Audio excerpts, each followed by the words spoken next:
10-бап. Тамак ичүүнүн тартиби жана каадасы жөнүндө. Билип жүр уулум, карапайым элде ишинин тартиби жана так сааты болбойт. Алар жумуш кылчу убакыт келдиби же жокпу ага маани беришпейт. Бирок акыл эстүү эркектер жана төрөлөр ар бир иштин бүтчү сааты болорун билишет. Алар өз иштерин 24 саатка бөлүп коюшат. Бир жумуш башка жумушка аралашып кетпес үчүн аларды бөлгөн ортолугу, токтоочу чеги жана ченеми болот. Иштин аткаруучуларына да кайсы убакта кандай жумушту жасаш керек экени, анын ирети белгилүү болот. Бирок эң алды тамактануу жөнүндө сөз кылалы. Сен бил, базарчы адамдарда тамакты көбүн эсе кечкисин ичүү адаттары бар. Андан улам ашказан жакшы иштебейт. Бул өтө зыян. Аскерий адамдар тамактануучу убакыт келдиби же жокпу ага карашпайт. Алардын колдоруна тамак тийгенде жеп алчу жайы бар. Бул багуудагы малдын салты. Аларда от, чөп берилсе, ошол замат жалмап алышат. Сый урматтуу адамдар менен ак сөөк мырзалар күнүнө бир ирет тамак жешет. Бул өзүн өзү тыюунун жолу. Андан адам алсырайт жана күчүн жоготот. Ошон үчүн сыйлуу адам эртең менен өз жалгыз жеңил шам-шум этип алып, андан соң чарбалык иштери менен алек болгону жөөндүү жана тамак ичкенге белгиленген убакыт жеткенде өзүң менен чогуу тамактанчу адамдарды бирге отуруп тамак жегенге чакырып келгенге буйруу.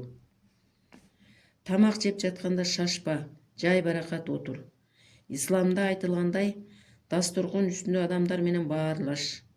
Бирок ылдый карап отуруп башкалардын шыбагасына көз артпа. Икая. Укканым бар, бир ирет Сахиб Аббад өз туугандары жана табакташтары менен тамактанып калат. Кимдир бирөө табактан бир сындырым нан алат. Нанда чаштын талын көргөн Сахиб нандан чашты алып кой дейт. Бирей киши колундагы нанды кайра ордуна коюп, отурган жайынан туруп кетет. Сахиб буйруйт, аны кайтарып келгиле. Тиги киши келгенде Сахиб: "Ой баланча, сен эмнеге тамакты жебей туруп кеттиң?" десе, ал: "Мага деген ырскыда чашты көргөн адамдын тамагын жебеймин" деп жооп берет. Сахибди бул сөз катуу уялтат. Бирок тамак келгенде өзүнө көңүл буруп, шашпай оболу кычкыл даамдан ооз тий. Андан соң кесе сурап ал. Ак сөөк адамдарда эки түрдүү салты болот. Кээ бирөөлөр адегенде өз кесесин сурап алат да, анан башка бирөөлөр үчүн сурашат. Экинчи бирөөлөр алгач башкалардын кеселерин берип, аягында өздөрүнүкүн алышат.